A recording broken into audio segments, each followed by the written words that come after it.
जैसे आपने कहा कि थिएटर में दिनों का रियाज होता है, रिहर्सल होती है, सब कुछ होता है, और यहाँ आपके जी सामने स्क्रिप्ट आई तो शायद उसको समझने में भी टाइम लगे कैरेक्टर को। बिल्कुल, एक बार में नहीं हुआ बिल्कुल तो लगे, अगर वो कह रहे हैं कास्टिंग बिल्कुल, डायरेक्टर कि भाई आप बिल्कुल, दोबारा आ जाओ, तैयार होके आ जाओ, हाँ, तो उसको पॉजिटिव वे बिल्कुल, में लेके ही चलना चाहिए। बिल्कुल पॉजिटिव वे में चलना चाहिए, और यही पॉजिटिविटी जो है ना आपको लोगों के साथ जोड़ती है एक्चुअली। अभी एज अ कास्टिंग डायरेक्टर हमें क्या जी चाहिए?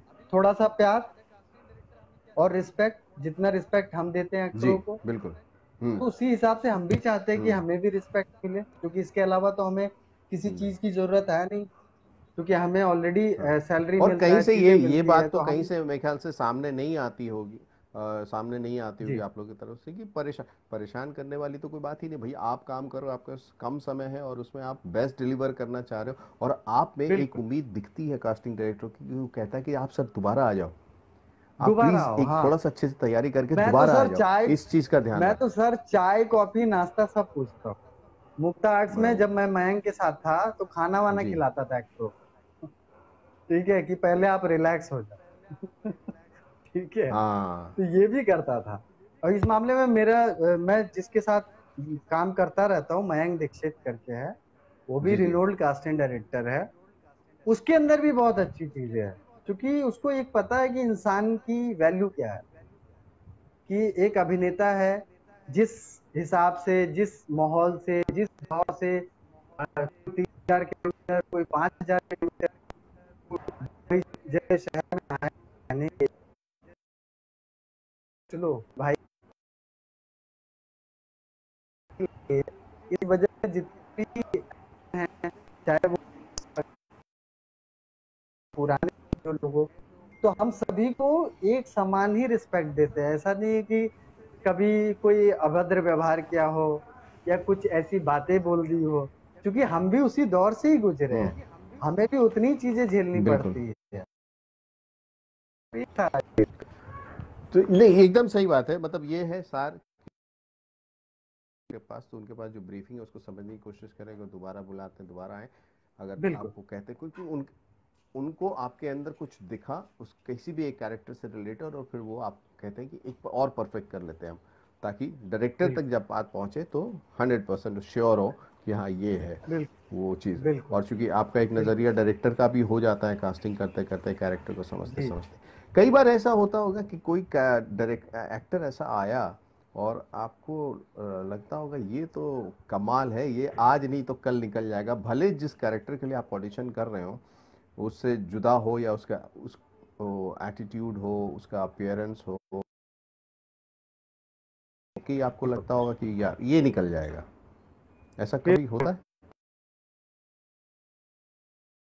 कर रहे हैं इनमें से, बहुत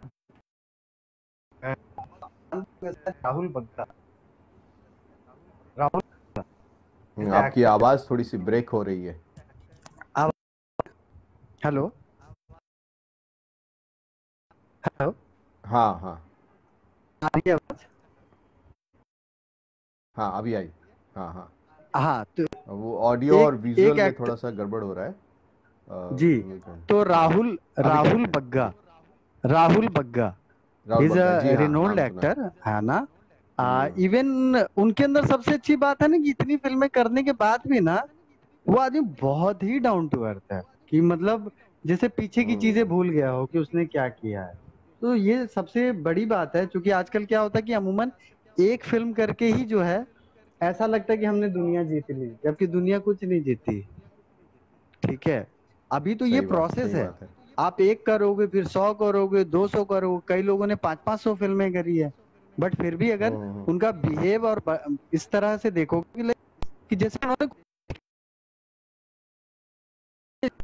छूते चले जाता है, उनका लैंग्वेज बोलने का तरीका,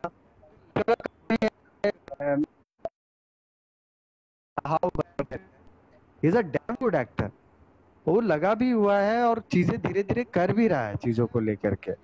साथ में जैसे पंकज हम्म। त्रिपाठी हुए उस दौरान, तो किस्सेबाज के समय तो स्टार नहीं हुए थे उस दौरान, बट उनके अंदर वो किस्सेबाज की बिहेव थी, वो कास्टिंग आपने बर्ता ही की थी? मैं नहीं करी है।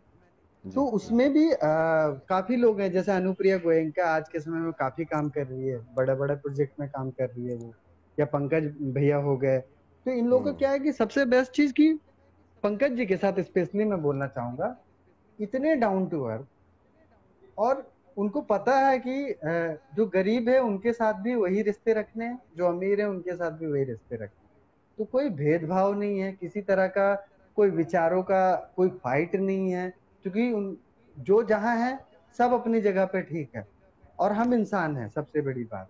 और यही इंसान जो आपको प्यार दे रही है, आपको आगे बढ़ा रही है थोड़ा, तो फिर आप उनको भी प्यार दो। तो ये पंकज जी के अंदर एक चीज था, क्योंकि उस दौरान तो ये इनका जो बर्ताव था सबके साथ, चाहे स्पॉट बॉय हो या कोई भी टेक्नीशियन, एक लाइट वाला बंदा हो या आम आदमी चलते हुए कोई आम दर्शक हो, सबके साथ उन्होंने अच्छा तो रखा। तो अगर ये दिख इस जाता है चीज़ को कि अगर हम देखें तो आपके 3 हाँ, आपके 3 जी। जी मतलब अगर हम आपके 3 एल पे देखें, लुक, लेबर एंड लक, इसके बाद या जब आप कुछ पा लेते हैं जी या पाने के प्रोसेस में होते हैं, तब भी जो बिल्कुल सबसे ज़्यादा मैटर करता है कि आपका बिहेवियर, जी कि आप कैसे बिहेव करते हैं लोगों के साथ, क्या है आपका रिएक्शन, कैसे जी उनके साथ मिलना जुलना उठना बैठना है, वो भी एक जी मैटर करता है कई बार। बिल्कुल बिल्कुल मैटर करता है, क्योंकि देखो जिंदगी में क्या है ना, ड्यूरिंग द वर्क के समय भी आप कोशिश करो ऐसे लोगों से जुड़ो जो आपका क्रिटिसाइज करे, अमूमन बहुत अच्छा, बहुत बढ़िया, गुड, एक्सीलेंट, ऐसे कर करके क्या होता है ना, फिर आदमी अपने अंदर वो की हिंदी चीजें भूल हिंदी जाता में है। हिंदी में एक कहावत है, निंदा हाँ, नियरे राखिए। राखिए। बट यहाँ पे मैं ये नहीं बोल रहा हूँ कि निंदा, ये वो निंदा नहीं है कि जबरदस्ती का आप खामी निकाल रहे हो, हाँ, हाँ, ये वो वो तो अलग, निंदा है। वो हाँ पाँव की टांग खींचने वाली बात नहीं। हाँ, ये निंदा ये है कि क्रिएटिव बेसिस पे, कि आप हम्म। जिस हिसाब से उस चीज को समझ रहे हैं, कंसीव कर रहे हैं, तो आप वहां पे बात रख सकते हैं, क्योंकि हर इंसान को बोलने का अधिकार है। तो वैसे हम्म। जब नॉर्मल आदमी को बोलने का अधिकार है, तो अभिनेताओं को भी बोलने का अधिकार है। कभी कभार जी। क्या होता है, अभिनेता कुछ चीजों के कारण अरे यार बोल देंगे तो पता नहीं क्या हो जाएगा, कोई किसी का काम नहीं छीनने वाला है। आपको आपके नसीब में जो काम लिखा है वो आपको मिल के ही रहेगा, कोई काट नहीं सकता है। ये मतलब तो दिमाग में बिठा लीजिए।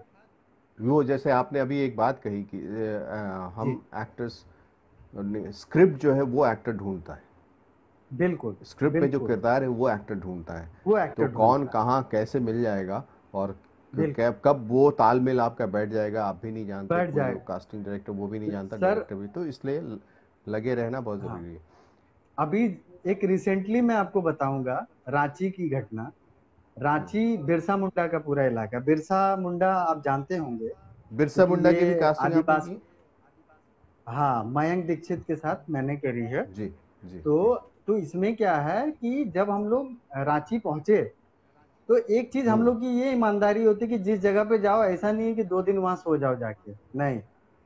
हमारी हमेशा हुँ। फ्लाइट होती है अर्ली मॉर्निंग 5 सवा 5 की, 7 साढ़े 7 बजे तक पहुंचते हैं। इस चक्कर में पूरी रात हमारी खराब हो जाती है फ्लाइट पकड़ने के चक्कर में।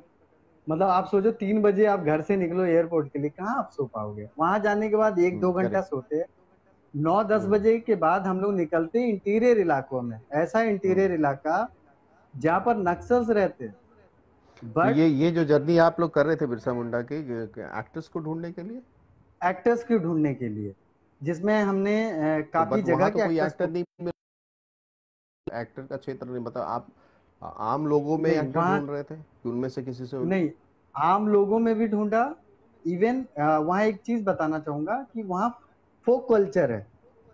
तो वहाँ की हाँ, संथाली गाने आदिवासियों का हैं, जो है, या संथाल, आदिवासियों के जी, जो जी। बिरसा मुंडा से हुँ, संबंधित जो गाने हैं, तो हुँ, उन लोगों के ऊपर वो लोग परफॉर्मेंस वगैरह करते रहते हैं। आदिवासियों का जो हुँ, हुँ। सिंग बोंगा का रिचुअल है उन पे परफॉर्मेंस करते हैं।